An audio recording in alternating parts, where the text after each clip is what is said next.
Hi guys, I am back. मैं पूजा अंजनीकर आप सबका मेरे चैनल पे स्वागत करती हूँ। गाइस, आज एक इंसिडेंट शेयर करने वाली हूँ। आज मैं आई हूँ एक सोच के ऊपर बात करने के लिए।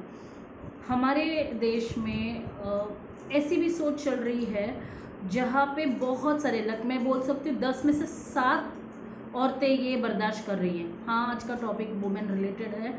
आज का टॉपिक ऐसा जो सेंसिटिव टॉपिक है जहाँ पर हमें सोचने में मजबूर कर दे कि ऐसे भी चल रहा है। मुझे नहीं पता बाहर की कंट्रीज़ में ये कितना चल रहा है, पर इंडिया में ये ज़रूर चल रहा है। 10 में से 7 औरतें ये जो टॉपिक है जो मैं बात करने वाली हूँ ये बर्दाश्त कर रही है, जी रही है।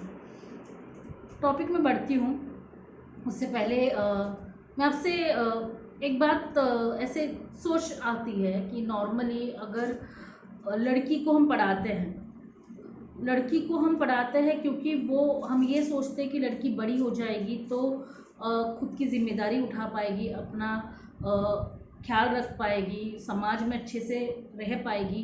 कुछ लोगों का ये नज़रिया होता है कि अगर पढ़ी हुई लड़की हो तो दहेज थोड़ा कम देना पड़ेगा, पढ़ी हुई लड़की हो तो शायद से अच्छे घर में रिश्ता होगा। ये सोच होती है। पढ़ाई करने के बाद आज लड़कियां कहाँ तक पहुँची ये सबको पता है। पीएचडी तक लड़कियां कर लेती है, उससे बड़े लेवल पे लड़कियां पहुंच जाती है। इतने लेवल तक पहुंचने के बाद उन्हें इतने पैसे कमाने के बाद क्या बर्दाश्त करना पड़ता है, उसके बारे में आज हम बात करेंगे। सबसे पहला मुद्दा ये है कि लड़कियां कमा रही है क्यों। मेरा मानना है अगर मैं कमा रही हूँ तो मैं अपनी सुरक्षा के लिए कमा रही हूँ, अपने फ्यूचर के लिए कमा रही हूँ, अपने लाइफ को अच्छे से जीने के लिए कमा रही हूँ, अपनी सिक्योरिटीज़ के लिए कमा रही हूँ। मुझे लगता है शायद सारे लेडीज़ का यही होगा कि वो अपनी शौक़ पूरे करने के लिए, अपनी ज़िंदगी जीने के लिए, अपनी मर्ज़ी से ज़िंदगी जीने के लिए, अपने खर्चे खुद उठाने के लिए और अपने फ्यूचर सिक्योरिटी के लिए पैसे कमा रही है। तो इन पैसों पे अधिकार किसका है? इन पैसों पे अधिकार खुद का है, अपने माँ बाप का है या अपने पति का है। एक वक्त था जहाँ दहेज की प्रथा थी। अब दहेज एक गुनाह हो गया है, बट दहेज का सेकंड वर्जन आ गया। उसके बारे में बात करूँगी, दहेज का सेकंड वर्जन। गाइस, मुझे कमेंट बॉक्स में ज़रूर लिख के भेजिएगा मैं जो भी टॉपिक आज डिस्कस कर रही हूँ कि आपके साथ भी ये हो रहा है, क्योंकि ये जो बात मैं बताने वाली हूँ ये काफ़ी लेडीज़ ने मुझे बताया है। काफ़ी लेडीज़ को मैंने लाइव देखा है स्ट्रगल करते हुए, अपनी लाइफ को एक एरिया में डालते हुए जहाँ पे उन्हें बस स्ट्रगल दिखता है। उसके बारे में बात कर रही हूँ। एक एग्जांपल देती हूँ मैं आपको, समझो। एक औरत पड़ी है, उसका पैकेज कुछ 10-15 लाख का है, उसकी शादी हो जाती है। शादी होते वक्त जब शादी तय होती है उस वक्त लड़का ये बोलता है, फैमिली, लड़की की फैमिली ये बोलती है कि हमें दहेज नहीं चाहिए, आपकी लड़की बहुत पढ़ी लिखी है, आपकी लड़की बहुत टैलेंटेड है, हमें दहेज नहीं चाहिए, लड़की को एक जोड़ी में विदा कर दीजिए। फैमिली वाले काफ़ी खुश हो जाते हैं कि लड़की को भाई दहेज नहीं देना पड़ रहा है, लड़की अपने आप से ही अच्छे घर में जा रही है। पर शादी होते ही कायदा कुछ और हो जाता है। 1-2 महीने बीत जाते हैं, लड़की जॉब पे वापस चली जाती, काम करना शुरू कर देती है। जैसी तनख्वाह आती है तो घर पे मुसीबतों का पहाड़ आता है। बहू, घर का राशन ख़त्म हो गया है, उसकी सैलरी आने के लिए टाइम है, तो आप ऐसा कर दीजिए घर का राशन भर के ले आइएगा। अब वो दवा हॉस्पिटल में इमरजेंसी है, पैसे ख़त्म हो गए हैं, थोड़े से पैसे आप दे दीजिएगा। वो घर का एक टीवी पुराना हो गया, नया टीवी लेना है, तो आप जन्मदिन आ रहा है, आप कुछ गिफ्ट नहीं दोगे। ये दहेज मांगने का नया तरीका, जो हस्बैंड होता है, शौहर होता है, उसका तरीका देखिए। मेरे को इस महीने ना थोड़ा सैलरी में दिक्कत आ रही है, मुझे सैलरी लेट आने वाली है, मेरे घर खर्च के पैसे ख़त्म हो गए, क्या तुम मुझे थोड़ा पैसा दे सकती हो? मैं सोच रहा हूँ कि हम कहीं घूमने जाते हैं, पर मेरे पास इतने ही पैसे हैं बाकी का खर्चा तुम कर लोगी? या घर पे तुम भी रहती हो ना, तो तुम्हारा भी योगदान उतना ही होना चाहिए। तो तुम ऐसा क्यों नहीं करती हो कि तुम्हारे सैलरी में से इतना हिस्सा आप घर पे दे दो? कोई हर्ज नहीं है, आप पैसे बेशक दे दीजिए, बट आप जॉब भी करो, आप घर पे पैसा भी दो और घर का सारा काम भी करो। आप सोच रहे हो, आप समझ रहे हो कि ये कितना बड़ा रैकेट चल रहा है? आप जो पैसे शादी से पहले खुशी से अपने लिए खर्चे करते थे, अपने परिवार को अगर आप देते थे पैसे, तो अपनी मर्जी से देते थे। यहाँ पर पैसे दे रहे हो आप इमोशनल ब्लैकमेल करके। यहाँ पे आप पैसे दे रहे हो, वो पैसे आपके मर्जी के बगैर है, बट आपको कन्विंस किया जाता है इमोशनल प्रेशर डाल के। ये हो गया दहेज लेने का नया तरीका। ऊपर से आपके जो गहने आपने बनाए हैं उसे आप संभाल नहीं सकते। देखिए, ये सोच देखिए कि आप बड़े से बड़ी जंग को आप संभाल सकते हो, बट आप गहने नहीं संभाल सकते। भाई ऊंच नीच हो गई, कुछ गड़बड़ हो गया, गहने हमारे पास दे दो, हम सेफ रखेंगे। आपका जो स्त्रीधन है उसके ऊपर भी आपका अधिकार नहीं है। ये हो गई पढ़े लिखे कमाते वाली महिलाओं का शोषण, उनके जो साथ हो रहा है। और मैं बता रही हूँ 10 में से 7 औरतों के साथ ये हो रहा है। आज जो ये बात है ये बता रही हूँ मैं, मुझे किसी को सेधित नहीं करना या मुझे किसी को टारगेट नहीं करना। ये सोच है, महिलाएं सफ़र कर रही हैं, उन्हें कहने का अधिकार नहीं है। वो ये कह नहीं सकती, क्योंकि अगर उन्होंने कह दिया कि मेरे पैसे से मेरे है, तो यहाँ पे इन लॉस खड़े हो जाते हैं, पति खड़े हो जाता है ये बोलकर कि हम तुम्हें बिना दहेज के लेकर आए हैं, हमने तुम्हारे पापा से एक फूटी कौड़ी नहीं ली है, तो क्या घर में खर्च करने का तुम्हारी जिम्मेदारी नहीं हुई? ये तुम्हारे पैसे किसको देने वाली हो? क्या तुम्हारा पति तुम्हारा नहीं रहा? या ये परिवार हमारा आपका नहीं है जो आप पैसे खर्च करने के लिए इतने मतलब आप इच्छक रहे हो? उस वक्त पे औरतें क्या जवाब देंगी? एक कानून बनना चाहिए जहाँ पे लड़की को भी सेल्फ इंडिपेंडेंट सही तरीके से होना चाहिए। देखिए, मेरा मानना जो है, मेरी सोच है, आप कमेंट बॉक्स में ज़रूर लिख के बताइएगा क्या आपको भी ये लगता है या नहीं है।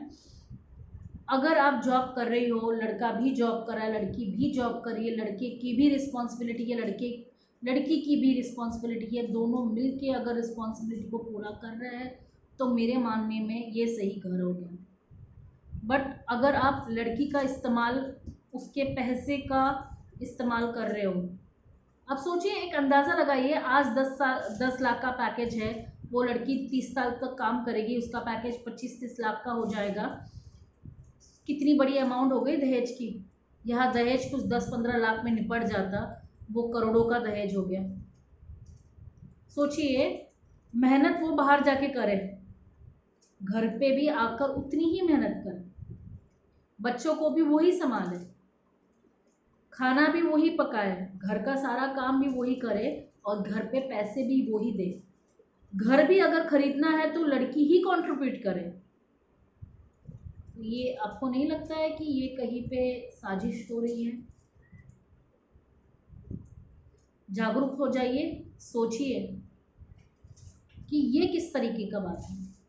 आप महिलाओं को शिक्षण इसीलिए दिया जाता था कि वो अपने पैरों पे खड़े हो सकते हैं, उनके ज़रूरत के वक्त वो 2 पैसे कमा के अपनी ज़रूरत पूरी कर सकते हैं।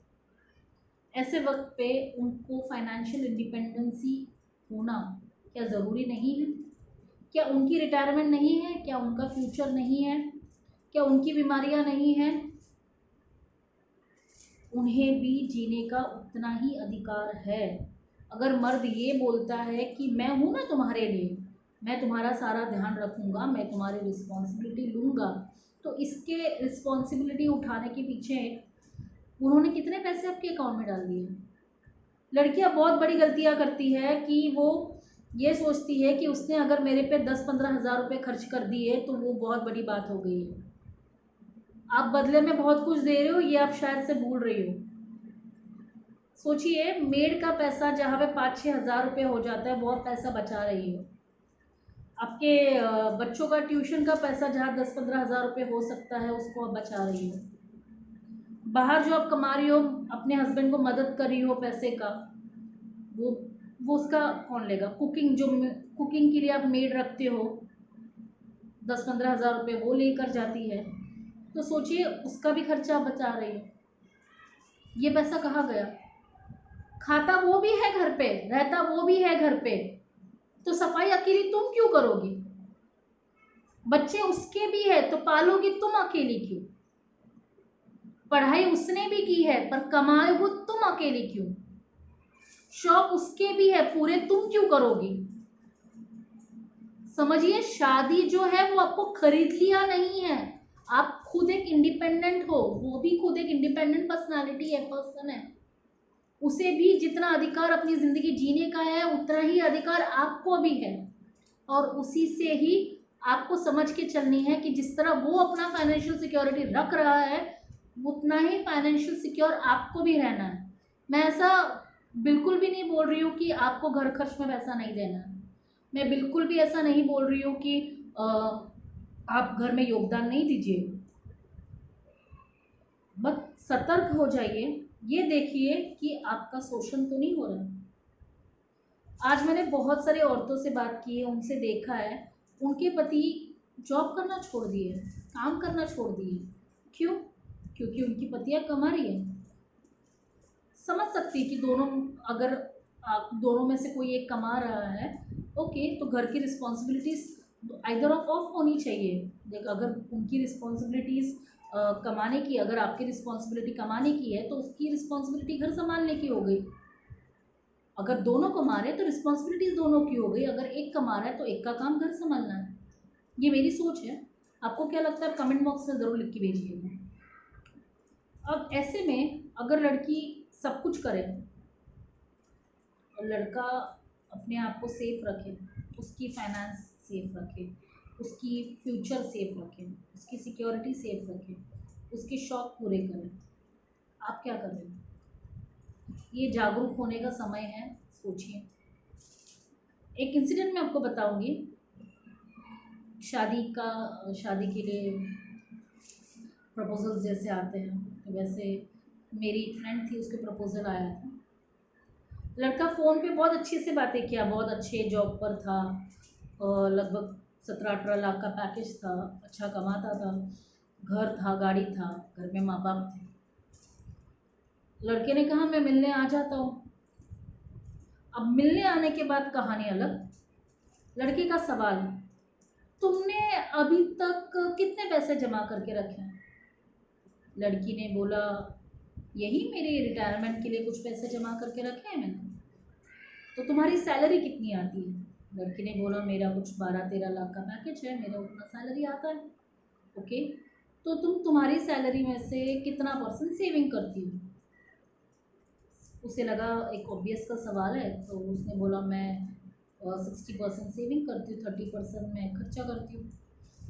ठीक है। अब लड़के ने ये बोला कि भाई मुझे दहेज नहीं चाहिए। तुम्हारी सोच के हिसाब से, लड़का उससे सवाल पूछ रहा है कि तुम्हारी सोच के हिसाब से शादी के बाद तुम्हारी कितनी जिम्मेदारी बनती है घर पे? लड़की ने बोला, जितनी तुम्हारी बनती है उतनी मेरी बनती है। लड़के ने बोला, एकदम सही है। तो अगर मैं घर खर्च में 30-1 हज़ार महीने में देता हूँ, तो तुम्हें भी घर खर्च में 30 हज़ार देना चाहिए। लड़की बोली, हाँ सही बात है। लड़की ने बोला कि मैं अपने कमाई का कुछ हिस्सा अपने माँ बाप को देती हूँ। लड़का हैरान हो गया कि तुम शादी के बाद अपने पैसे अपने पेरेंट्स को क्यों दोगी? लड़की ने बोला, क्यों? मुझे उन्होंने पैदा किया है, मुझे उन्होंने पढ़ाया है, लिखाया है, इस काबिल बनाया है कि मैं 2 पैसे कमाऊँ, अपने परिवार को कंट्रीब्यूट करूँ, जिस तरह तुम करते हो। लड़के ने बोला, शादी के बाद जो तुम्हारा परिवार हो गया वो इन लॉज का परिवार हो गया। लड़की ने बोला, हाँ हो गया। तो तुम्हारे मायके को क्यों पैसा दोगे? लड़की ने बोला कि मायके में शादी करती हूँ तो मतलब मेरा मायका पूरा ख़त्म, मैं भूल जाऊँ कि मुझे जन्म किसने दिया, मैं भूल जाऊँ कि मेरे माँ बाप कौन है, मैं भूल जाऊँ कि उनकी परेशानियों में उन्होंने एक बेटी को पैदा किया है, इसीलिए वो उनके परेशानियों में काम नहीं आ सकती है। ये किस तरह की सोच होगी? ठीक है, मैं घर में कंट्रीब्यूट करने के लिए रेडी हूँ, पर घर का काम ये किसकी जिम्मेदारी है? तो लड़के ने बोला ऑफकोर्स तुम्हारी जिम्मेदारी है। तो अगर मैं घर का काम भी करूँ, मैं पैसे भी कंट्रीब्यूट करूँ, अपने माँ बाप को भी पैसा ना दूँ, तो तुम क्या करोगे? मैं घर में खर्चा दूंगा। खर्चा भी तो मुझसे ही मांग रहे हो ना। आप सोच समझ रहे हो लड़कों की सोच किस तरह है कि दहेज नहीं चाहिए, बट अपनी कमाई आप घर पे दो। लड़का उसे तुरंत बोलता है कि मुझे घर खरीदना है, 50 लाख मुझे दे सकती हो? आप सोचिए, वो घर खरीदेगा, उसमें आपका नाम भी नहीं होगा, वो घर उसके नाम पे होगा, आपके पैसे से उसके नाम पे वो घर बनाएगा, और आपकी कमाई जो आप मेहनत करके कमा रहे हो वो पैसा आप अपने परिवार को भी नहीं दे पाओगे। जहाँ परिवार में सिर्फ लड़की अकेली एक संतान है, उनकी बच्चा है उनका, उस परिवार में वो क्या करेंगे जो बच्ची के ऊपर डिपेंडेड है, और उन्हें अगर ऐसा पति मिलता है तो लड़की एक चक्रव्यूह में अटक गई ना, प्रॉब्लम में फंस गई है। आज समय आया है ये सोच बदलने का, आज समय आया है ये सोचने का कि इक्वालिटी दोनों में है। अगर घर की जिम्मेदारी सिर्फ औरत की है तो औरत का पूरा खर्चा उठाना मर्द की जिम्मेदारी है। ये पुराने ज़मानों से आया हुआ है, मैंने कुछ नया बनाया नहीं। पर अगर औरत भी कमा रही है और मर्द भी कमा रहा है तो घर की जिम्मेदारी दोनों की है। और जितना मर्द अपने पेरेंट्स को पैसा देता है उतनी ही औरत अपने पेरेंट्स को पैसा देगी। औरत को भी अपना पैसा अपने तरीके से खर्च करने का अधिकार है। इस ट्रैप से बचिएगा, ये जो सोच है उससे बचिएगा। एक अपनी खुद की पहचान बना रहे हो जिस तरह, उसी तरह अपने गोल्स अपने रूल्स बना के रखिएगा। ऐसे किसी इंसान के साथ शादी मत कीजिएगा, ऐसे किसी इंसान के साथ रिलेशन नहीं रखिएगा जो कंप्लीटली सिर्फ पैसों के लिए आपके साथ। वो आपकी भले बहुत मीठी मीठी बातें कर लेगा, आपको बहुत बड़ाई कर लेगा आपको, बट वो इमोशनली आपको पूरा लूट लेगा। आपको इमोशन करके आपके पूरे सारे पैसे लूट लेगा। आपके पैसों पे आपका अधिकार है और आप ही ये तय करेंगे कि आपको पैसा किसको देना है, और ये शायद हर एक का जन्मसिद्ध अधिकार है। आशा करती हूँ आपको ये समझ में आया होगा। मेरा कोई भी इरादा किसी को भड़काने का नहीं है। ये फुल ऑन एक ऐसी सोच आपके सामने लाना था मुझे कि समाज भले आगे बढ़ रहा है पर सोच जो है वो देखिए कितनी गंदी है। अब उन पेरेंट्स का सोचिए, उन माँ बाप का सोचिए जिनकी सिर्फ लड़कियां ही संतान हैं। अगर सारी की सारी लड़कियां अपना पैसा अपने ससुराल वालों को देने शुरू कर दी है तो इन माँ बाप का ख्याल कौन रखेंगे? ये माँ बाप का जो आपके ऊपर इन्वेस्ट किया है इनका ख्याल कौन रखेगा? तो मेरी सोच के हिसाब से, आप भी कमेंट बॉक्स में अपनी सोच बता सकते हो, मेरी सोच के हिसाब से दोनों इक्वल होने चाहिए। आप अपना खर्चा घर पे दीजिए, लिमिट के हिसाब से, आपकी सोच के हिसाब से खर्चा कीजिए। गाइज मैं यही रुकूंगी, आपके कमेंट्स का इंतज़ार रहेगा, आपकी सोच का। मुझे पता है बहुत सारे मर्द मेरे से नाराज़ होंगे, मेरे वीडियो को बहुत सारे मर्द ही देखते हैं, मैं नहीं देखते हैं, और बहुत सारे अच्छे कमेंट्स भी मिलते हैं, पर ये वीडियो के साथ वो शायद नाराज़ हो सकते हैं। बट आपको भी अभी बदलने की ज़रूरत है और आपकी चालाकियाँ शायद सबको समझ में आ रही है। आपका भी सोच बदलिए, आपका भी उतना ही योगदान है जितना वुमेन का है। बच्चे आपके भी है, घर आपका भी है, खाना आप भी खाते हो, गंदा आप भी करते हो घर पे, तो सफाई का काम आपका भी है, खाना पकाने का काम आपका भी है, बच्चे को संभालने का काम आपका भी है, और सुख दुख में साथ देना आपका भी है। तो ये सारी चीज़ों के ऊपर एक अच्छा परिवार बनेगा, एक अच्छा बैलेंस परिवार रहेगा, और मिसअंडरस्टैंडिंग के लिए कहीं जगह नहीं होगी। सपोर्ट कीजिएगा एक दूसरे को, एक दूसरे का साथ दीजिएगा। आशा करती हूँ ये टॉपिक आपको समझ में आ गया होगा। दोबारा नए टॉपिक के साथ ज़रूर मिलूँगी। Thank you.